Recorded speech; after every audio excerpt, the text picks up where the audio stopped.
Assalamualaikum warahmatullahi wabarakatuh. Selamat pagi siswa-siswi kelas 10 MIPA yang saya cintai dan saya banggakan. Bagaimana kabar kalian hari ini? Semoga dalam keadaan sehat walafiat. Dan mungkin untuk yang masih kurang enak badan, semoga segera diberikan kesembuhan. Anak-anakku, sebelum kita memulai pembelajaran pada pagi hari ini, alangkah lebih baiknya kita berdoa terlebih dahulu. Semoga apa yang akan kita pelajari hari ini bisa kalian terima dengan baik, dan semoga pembelajaran kita pada hari ini bisa berjalan dengan lancar. Berdoa dimulai.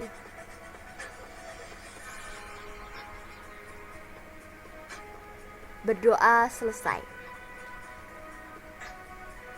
Anak-anak, karena hari ini adalah pertemuan perdana kita, maka sebelum kita ke materi, saya akan menjelaskan mengenai kontrak pembelajaran. Jadi ada 3 poin ya, 3 poin yang akan saya sampaikan. Yang pertama itu adalah mengenai KKM atau kriteria ketuntasan minimal untuk mata pelajaran matematika peminatan adalah 70 ya. Lalu nilai akhir diperoleh dari 2 kali rata-rata nilai harian ditambah nilai UTS ditambah nilai UAS, kemudian semuanya ini dibagi menjadi 4. Poin ketiga, nilai harian atau rata-rata nilai harian ini itu terdiri atas yang pertama daftar hadir atau absensi kalian, lalu sikap ini karena pembelajarannya itu masih pembelajaran jarak jauh atau PJJ, maka sikap yang saya nilai itu adalah ketepatan kalian dalam pengumpulan tugas.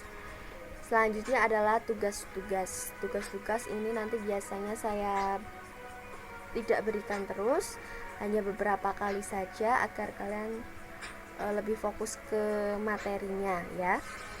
Mungkin nanti kalau semisal kalian masih kurang paham tugasnya bagaimana, bisa ditanyakan melalui WA. Dan poin yang terakhir adalah ulangan harian. Untuk ulangan harian nanti saya akan melaksanakan setelah bab yang dibahas itu sudah selesai semua. Lanjut. Oke, salam jumpa melalui pembelajaran matematika dengan materi eksponen dan logaritma. Jadi untuk mata pelajaran matematika peminatan ini ada 2 bab, yaitu mengenai eksponen dan logaritma. Untuk eksponen dan logaritma itu membahas pengertian eksponen, logaritma, dan aplikasinya dalam kehidupan nyata. Untuk materi eksponen akan dibahas konsep eksponen, fungsi eksponen, sifat-sifat operasi eksponen, dan aplikasinya dalam kehidupan nyata. Sementara itu, untuk materi logaritma akan dibahas konsep logaritma, operasi logaritma, cara menentukan nilai logaritma, sifat-sifat operasi logaritma, dan aplikasinya dalam kehidupan nyata. Untuk hari ini kita bahas dulu mengenai bab yang pertama, yaitu eksponen. Jadi sebenarnya eksponen dan logaritma ini nanti akan berkesinambungan. Jadi yang harus kita bahas dan kita pahami dulu adalah eksponennya dulu, baru nanti kita bahas mengenai logaritma. Langsung ke eksponen. Bab 1, fungsi eksponen. Sebelum kita nanti membahas jadi yang paling utamanya itu adalah materinya itu sebenarnya tentang fungsi eksponennya dulu. Tapi sebelum kita ke fungsi eksponen, kita harus kenalan dulu atau mengetahui dulu apa itu yang dimaksud dengan eksponen, atau juga ada yang bilang eksponensial. Kita cari dulu. Oh ya, sebelum ke pengertiannya dan mungkin nanti sedikit sifat-sifatnya, kita harus tahu dulu tujuan pembelajaran kita mempelajari fungsi eksponen. Setelah kegiatan pembelajaran ini, diharapkan kalian dapat menjelaskan konsep fungsi eksponen, mengidentifikasi sifat-sifat eksponen, menggambarkan grafik fungsi eksponen, dan menyelesaikan masalah terkait fungsi eksponen.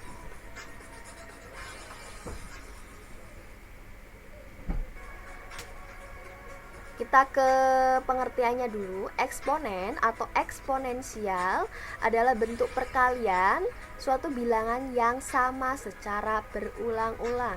Mungkin kalian biasa mendengar istilah sebagai bilangan berpangkat. Contohnya seperti ini. Contohnya A pangkat N sama dengan A kali A kali A kali bla bla bla bla sampai N. Jadi suatu bilangan dipangkatkan dengan bilangan lainnya, maka itu sama artinya dengan bilangan tersebut dikalikan sejumlah atau dikalikan secara berulang-ulang sejumlah pangkatnya. Contohnya 2 pangkat 2, berarti 2 kali 2. 2-nya dikali sejumlah pangkatnya. Karena pangkatnya itu 2, berarti 2-nya dikalikan 2 kali. Kalian pasti sudah paham ya untuk konsep ini ya. Kemudian bentuk eksponen bisa dinyatakan dalam bentuk persamaan maupun pertidaksamaan. Ini juga nanti akan kita bahas pada bab ini, pada subbab persamaan dan pertidaksamaan eksponen. Nah, untuk penerapan eksponen dalam kehidupan sehari-hari itu contohnya adalah untuk penghitungan sensus penduduk dengan catatan ada perhitungan dan penurunan rumus yang tidak mudah. Nah, kita ke sifat-sifat eksponen. Ini sebenarnya sudah pernah kalian bahas di MTS atau SMP kalian ya. Kalau kalian masih ingat, jika A dan B bilangan real, bilangan asli, P dan Q bilangan rasional, maka berlaku hubungan sebagai berikut.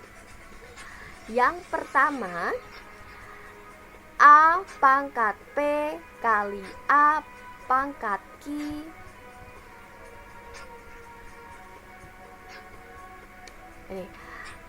A pangkat P kali A pangkat Q sama dengan A pangkat P ditambah Q.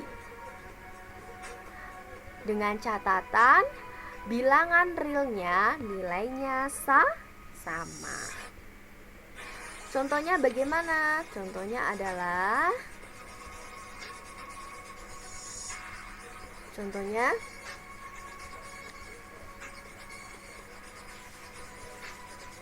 Contohnya ini anak-anak. Contohnya yang nomor 1. Ini ya. 2 pangkat 3 kali 3 32. Loh Bu, ini angkanya bilangan realnya tidak sama. Bagaimana caranya? Kita samakan dulu bilangan realnya. 2 pangkat 3 kali 32. 32 ini bentuk pangkatnya adalah 2 pangkat 5. Nah, kalau seperti ini kan bilangan realnya sudah sama kan? 2 dengan 2. Berarti kalau sudah seperti ini baru bisa kita hitung. Berarti 2 pangkat 3 kali 2 pangkat 5 sama dengan 2 pangkat 3 ditambah 5. Ketemu 2 pangkat 8. Mudah ya untuk sifat yang pertama ini. Kemudian kita ke sifat yang nomor 2, anak-anak.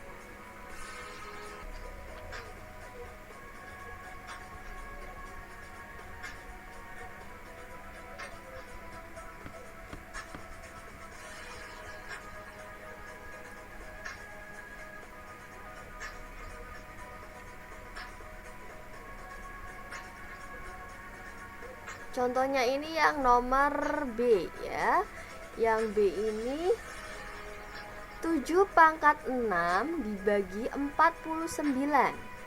Loh, bilangan realnya tidak sama Bu. Kita samakan dulu. 49 itu kan bentuk lain dari 7 pangkat 2. Berarti kita samakan dulu. 7 pangkat 6 dibagi 7 pangkat 2. Setelah bilangan realnya ini sama, baru kita bisa